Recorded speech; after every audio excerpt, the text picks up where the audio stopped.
अस्सलाम वालेकुम बच्चों, कैसे हैं आप लोग। जी बेटा, तो अब हमारी 2.1 एक्सरसाइज चल रही है। क्वेश्चन नंबर 1 जो है इसका फिफ्थ पार्ट, यहाँ से हमने शुरू करना है क्वेश्चन को। 1/x-a, इसको हमने लेट कर लिया y is equal to 1/x-a। उसके बाद में y plus delta Y is equal to 1/x के साथ जो था हमने डेल्टा एक्स ऐड करके लिख दिया, minus A as it is आ गया। उसके बाद में हम इसको इस शेप में लिख देंगे 1/x plus delta X minus A. और ये यहाँ पे जो y था, ये जब इस साइड पे आएगा तो माइनस वाई हो जाएगा। मैं आपको पहले भी कई दफ़ा लिख के दिखाया हुआ था, और मैंने यहाँ माइनस वाई की जगह उसकी वैल्यू ही डायरेक्ट पुट कर दी है। ये मैंने एक स्टेप छोड़ दिया, वो पहले माइनस वाई लिखेंगे, उसके बाद में नेक्स्ट स्टेप में आप इसी तरह से इसको 1/x माइनस ए लिख देंगे। तो खैर ये करने के बाद आपने ये आपका एलसीएम में आ जाएगा दोनों, x plus delta X minus A into X minus A, फिर cross multiply x minus A 1 से मल्टीप्लाई होकर ये आ जाएगा, और x plus delta X minus A इस 1 से मल्टीप्लाई होकर ये आ जाएगा। बीच में माइनस का साइन है, इसे इसको आपने ब्रैकेट में रखना है। अब आप ब्रैकेट ओपन कर देंगे तो ये आपके पास x minus A minus X minus delta X और प्लस ए बन जाता है, ये आ जाएगा। ये x और minus X cancel, minus A और प्लस ए कैंसिल, ठीक है, ये चीज़ आ गई। अब आपके पास ऊपर क्या बच गया, सीधा सीधा माइनस डेल्टा एक्स आपके पास बच जाता है, और ओवर में वही x plus delta X minus A into X minus A बच जाता है। ये करने के बाद अब हम इसको दोनों तरफ डेल्टा एक्स से डिवाइड करते हैं। जब हम डेल्टा एक्स से डिवाइड करते हैं तो यहाँ पे मैं इसको देखिए, इस पूरी वैल्यू के नीचे डेल्टा एक्स आना था, डिवाइड करने का मतलब होता है। लेकिन क्या मतलब, आप इसको इस तरह से लिख सकते हैं कि जो डेल्टा एक्स आना है इसके नीचे पूरे वो यहाँ पे ही आ जाता है, तो इसलिए हम इसे 1/डेल्टा एक्स इंटू करके ये वाली वैल्यू लिख देते हैं सारी, ठीक है। ये भी स्टेप है जो मैंने आपको पीछे इस तरह से समझाई हुई बातें सारी हुई। तो ये आप याद रखें कि जो ओवर में यहाँ पे आना होता है डेल्टा एक्स, वो यहाँ आ जाता है, तो वो हमने उसी तरह से लिख दिए। ये कैंसिल हो गए दोनों, तो अब यहाँ पे आपके पास सिर्फ ये शेप आ गई, -1/x plus delta X minus A into X minus A. ये करने के बाद अब हम इसे लिमिट में लिख देते हैं। दोनों तरफ टेकिंग लिमिट करके हमने इस तरह लिख दिया। उसके बाद में आप देखें डेल्टा एक्स जब लिमिट अप्लाई करेंगे तो ये भी 0 हो जाएगा, तो -1/x प्लस 0 माइनस ए और x माइनस ए आ गया। ये x माइनस ए ही बनता है, तो ये x माइनस ए का होल स्क्वायर आ जाएगा, तो -1/x माइनस ए का होल स्क्वायर, ये आपका आंसर आ गया। तो ये आपका फिफ्थ पार्ट था। ये इसलिए मैंने उस वक्त छोड़ दिया था पिछले लेक्चर में, क्योंकि थोड़ा सा ये चेंज था, ये जैसे हमने किया नहीं था, और इसको मैंने किया भी इस तरीके से जिसमें आसानी हो गई है। अगर मैं इसको ऊपर ले जाके करता तब भी ये सॉल्व हो जाता, अगर मैं इसको x माइनस ए की पावर -1 रख के करता। वो हमने अगले क्वेश्चन में उस तरह से करनी है चीज़ें कुछ, जहाँ पे आपके पास x माइनस ए के साथ कोई पावर दी हुई होगी, यानी कि 1/2 या 1/3 या -1/2 इस तरह से कुछ दिया होगा, तो वहाँ हमें उसी शेप में लेके उसी तरह से करना है।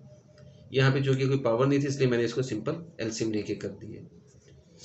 अब हमने इसके बाद हम 7 तक हमने कर लिए थे, ये देखें, ये आगे हम 7 नहीं 8 तक हमने कर लिया था। ये 9th पार्ट से हमने आगे करना है 5 के बाद। मैंने पार्ट इसलिए वो छुड़वा दिए थे उस तरह से, क्योंकि एक जैसी जो चीज़ है वो मैं चाहता हूँ आपको एक जैसी चीज़ एक ही लेक्चर के अंदर हो। अब जैसे आपके पास ये है y is equal to X plus 4 की पावर 1/3, तो अब आपने उसी तरह से डेल्टा वाई यहाँ पे ऐड कर दिया और वहाँ डेल्टा एक्स लिख दिया, x plus delta x plus 4, ये शेप आ गई। और उसके बाद देखें अब यहाँ पे मैं क्या कर रहा हूँ, अब देखें x माइनस ए में और इसमें यही वाला क्वेश्चन में फ़र्क है। वहाँ वो क्यूब लिया जा सकता, वो उससे एलसीएम लेके सॉल्व किया जा सकता था, इसलिए मैंने वहाँ वो स्टेप नहीं किए।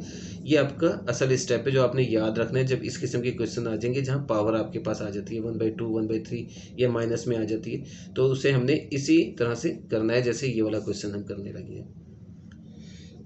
पीछे वाला जैसे तरीका था जो फिफ्थ क्वेश्चन में हमने किया एलसीएम लेके, वो वहाँ पे यहाँ पे नहीं होगा पॉसिबल, ठीक है।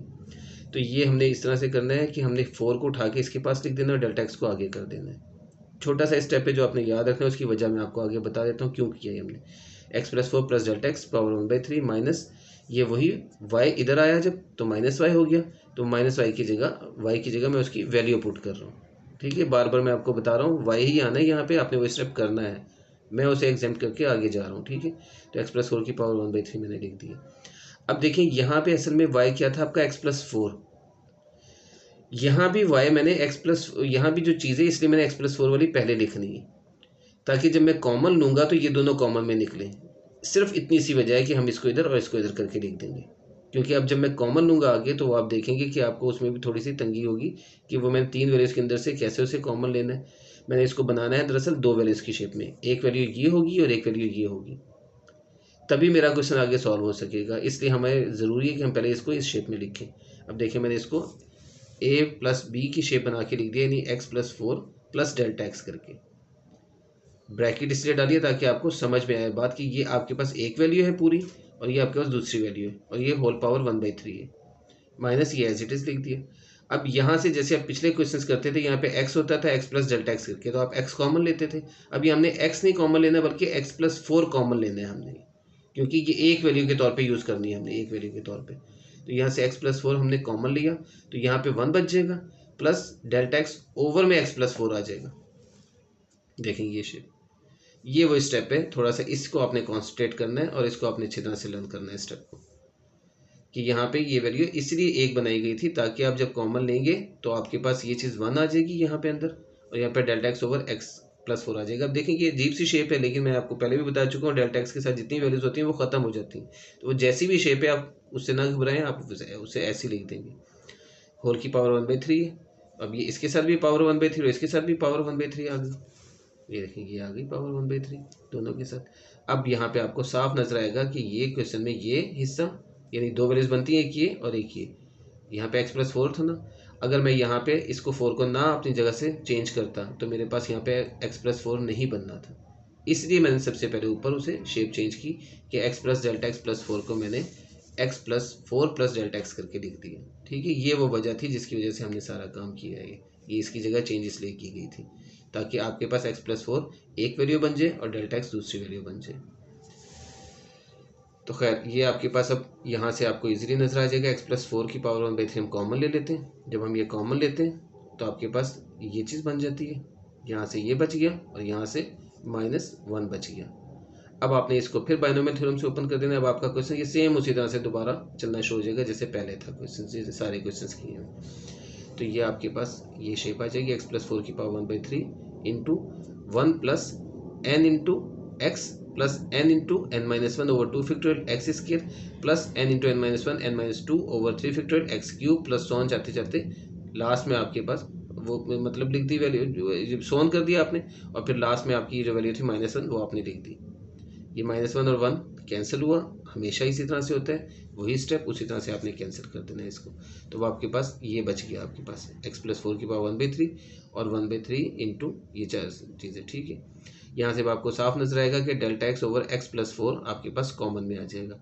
हर क्वेश्चन में ऐसी होता था, ये वाली जो चीज़ होती थी आपके पास डेल्टा एक्स ओवर जो भी लिखा होता था वो आप कॉमन में आराम से निकाल सकते थे। यहाँ भी वही कंडीशन बन रही है, तो ये आपके पास कॉमन में बाहर आ जाएगा। बाहर आने के बाद आपके पास ये शेप आ जाएगी इसकी। ठीक है बेटा, ये आ गया आपके पास delta X over X plus four common में और अंदर ये बच गया आपके पास। सारा कुछ वही है, सिर्फ यहाँ पावर 2 थी तो यहाँ पावर 1 बच गई है। अब आगे भी हर वैल्यू के अंदर delta X over X plus four आ रहा है। ठीक है, जो हम लिख नहीं रहे इतनी वैल्यूज तक मैंने लिख दिया, लेकिन सोन कर दिया तो अंडरस्टूड है कि हर एक के साथ आना है। तो आपको लिखने की ऐसी ज़रूरत नहीं है कि आप उससे कहें कि आपके नंबर ना कट जाएँ, टीचर को पता ना चले, तो ऐसा कुछ भी नहीं होगा। आप यहाँ तक लिख सकते हैं इसको। ये करने के बाद अब नेक्स्ट स्टेप में हमने इसे डेल्टा एक्स से डिवाइड कर दिया, तो वो मैंने डेल्टा एक्स से डिवाइड किया वो इसके नीचे लिख दिया और ये वाली वैल्यू एज इट इज़ आ गई। अब आप देखें ये और ये कैंसिल हो गया, आपको नजर आ रहा है ये दोनों एक जैसे हैं। हमेशा पीछे भी आपने किए क्वेश्चन, हमेशा ये वैल्यूज होती थी जो एक जैसी होती थी, जो आपस में सॉल्व हो जाती थी। यहाँ भी उसी तरह से सॉल्व हो जाएंगी। 1/3 ये 1 को मैं, ये इसकी पावर 1 है तो ये ऊपर जाके -1 बन जाएगा, यानी ये चीज़ आ जाएगी। साथ ही मैंने उसमें लिमिट भी अप्लाई कर दी है। ठीक है, लिमिट में भी मैंने उसे लिख दिया क्वेश्चन। ये इसका आंसर आपके पास 1/3 -1 का एलसीएम लेंगे आप तो -2/3 आ जाएगा और 1/3 प्लस ये सारी वैल्यूज जो हैं जीरोज हो जाएंगी, तो ये जीरो हो गया लास्ट तक। तो अब आपके पास ये इसका आंसर आ गया 1/3 बाहर आके x प्लस फोर जो माइनस में थी पावर उसे मैं जब नीचे लिखूंगा तो x प्लस फोर की पावर 2/3 में आ जाएगी। ये आपका आंसर आ गया।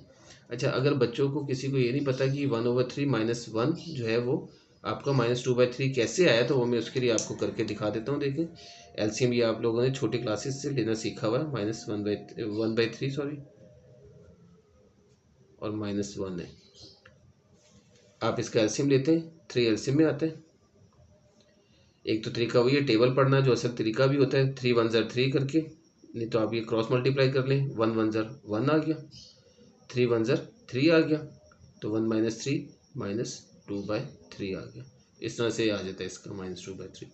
तो खैर ये आपका आंसर आ गया 1/3 इंटू एक्स प्लस फोर की पावर 2/3 ऊपर जो माइनस में था। देखें ये आम से स्टेप है, 1/3 इंटू ये वैल्यू आई थी, तो जब मैं इसको नीचे लाऊंगा तो ये वैल्यू इस तरह से बन जाएगी। ठीक है बेटा, उसके बाद में अब इसके जो अगले पार्ट्स हैं वो सारे के सारे आप आराम से खुद अपने आप कर सकते हैं। यानी क्वेश्चन नंबर 10 x⁻³ वाला सेम एज थर्ड पार्ट इसका जो है उससे आप देख के कर सकते हैं। थर्ड पार्ट जो है इसका ये था आपके पास x1/x100 वाला जैसे था, ठीक है ना। तो वो x100 ऊपर गया था तो x⁻−1/2 आ गया था। वो आसान था, वो मुश्किल था थोड़ा सा। ये 3/2 के अंदर है, सेम उसी तरह से हो जाएगा। मैंने इसे लिख तो दिया सेम एज 3, लेकिन अगर आप सोचें तो ये सारे क्वेश्चन एक ही जैसे हैं। तो उसी मेथड से आपका बाइनोमियल थ्योरम से ओपन करना है और वैसे ही आपने सॉल्व कर लेना है। 11 पार्ट जो इसका वो भी सेम ऐसे ही हो जाएगा। 11 पार्ट है आपका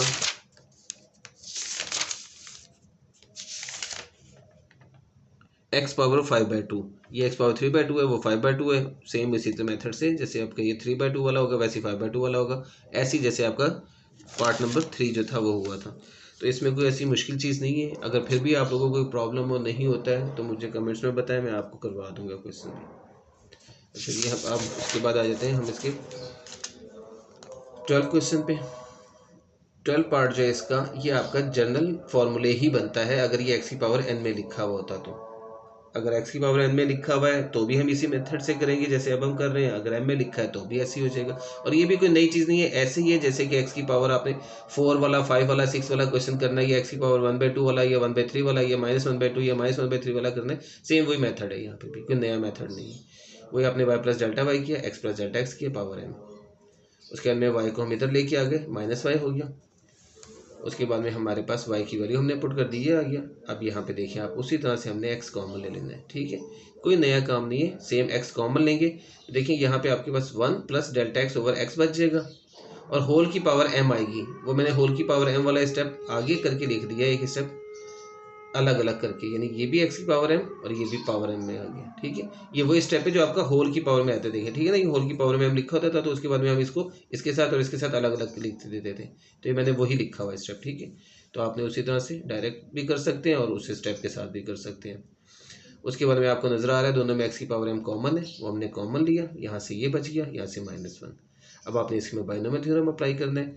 सेम उसी मेथड से हमने बाइनोमियल थ्योरम अप्लाई किया और आगे सॉल्व कर देंगे क्वेश्चन को, देखें, ठीक है।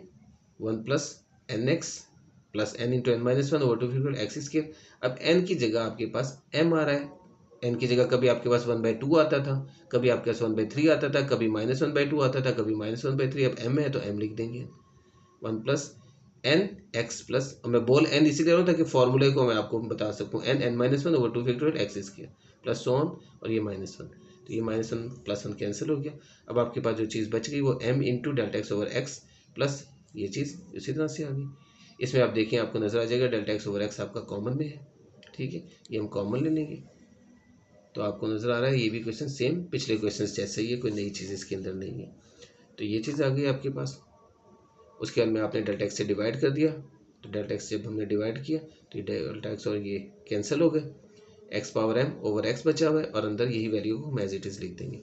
फिर हम इसको लिमिट में लिखेंगे। ये हमने टेकिंग लिमिट बोथ साइड्स कर लिए, तो अब आपके पास ये चीज़ आ गई, ठीक है। यहाँ लिमिट अप्लाई करते हैं जब हम, तो ये m बच जाएगा, बाकी ये सारा 0 हो जाएगा, तो सारा 0 हो गया। ये x⁻m/x⁻1 था, तो ये 1 ऊपर गया, तो यानी x की पावर दोनों वैल्यूज डिवाइड हो रही है तो पावर सब्ट्रैक्ट हो गई, x⁻m-1 आ गया और ये m आ गया। तो इसको आपने लिख दिया m × x⁻m-1। ये आपका डेरिवेटिव आ गया इसका x⁻m वाली का। इसी तरह से हम फाइंड कर सकते हैं x⁻n जो कि nx⁻n-1 बनेगी। और यही आपका वो जनरल फार्मूला है जो मैं आपको लिखवा चुका हूँ अपने पहले लेक्चर के अंदर, जो 2 चैप्टर का हमारा इंट्रोडक्शन का चैप्टर लेक्चर था, उसके अंदर हम ये बता चुका हूँ मैं आपको कि आपका जनरल फार्मूला है। तो वो n की सूरत में या m की सूरत में उससे कोई फ़र्क नहीं पड़ता। आपको याद ये रखना है कि n ने नीचे आ जाना होता है और x की पावर n-1, यानी जो भी वैल्यू यहाँ पे होती है वो नीचे आ जाती है और वही उसी में से हम 1- भी करते हैं, ठीक है। सिंपल सी लॉजिक है, वो हम याद कर सकते हैं। तो खैर अब आगे जो आपके पार्ट हैं सारे, तो ये बेटा ये आप लोग खुद ट्राई कर सकते हैं। 3, 14 और 15 सेम ऐसे ही है जैसे कि हम करते रहे सारे क्वेश्चन, वही कोई नई चीज़ नहीं है क्योंकि वही वाले क्वेश्चन है। x की पावर जैसे 1/x⁴m वाला है, जैसे अभी अपने x⁴m वाला किया, सेम इसी तरह से करने की, सिर्फ उसमें उसे ऊपर ले जाके जब लिखेंगे हम तो x⁻−m के साथ हम कर लेंगे। जो पिछले भी हमने कई क्वेश्चन में ऐसे किया हुआ, जैसे 1/x100 था तो हम ऊपर लेके चले गए थे, x⁻−1/2 बन गया था। सेम उसी तरह से हम ये भी करेंगे। और फिर एक सिंपल क्वेश्चन x⁻40 के अंदर लिखा हुआ है, वो भी हम इसी तरह से करेंगे, बायनोमियल थ्योरम से खोल के, वो भी हमारे पास आंसर उसी तरह से निकल आएगा, सेम उसी मेथड से। और लास्ट में आपके पास x⁻−100 वाला क्वेश्चन है, वो भी ऐसे ही करेंगे। तो इसमें सारे क्वेश्चन सेम ही आ गए, कोई क्वेश्चन चेंज नहीं है। तो हम आज का लेक्चर भी अपना यहीं पे ख़त्म करते हैं। ये आपका क्वेश्चन नंबर 1 जो है कंप्लीट हो गया। नेक्स्ट लेक्चर में हम इंशाल्लाह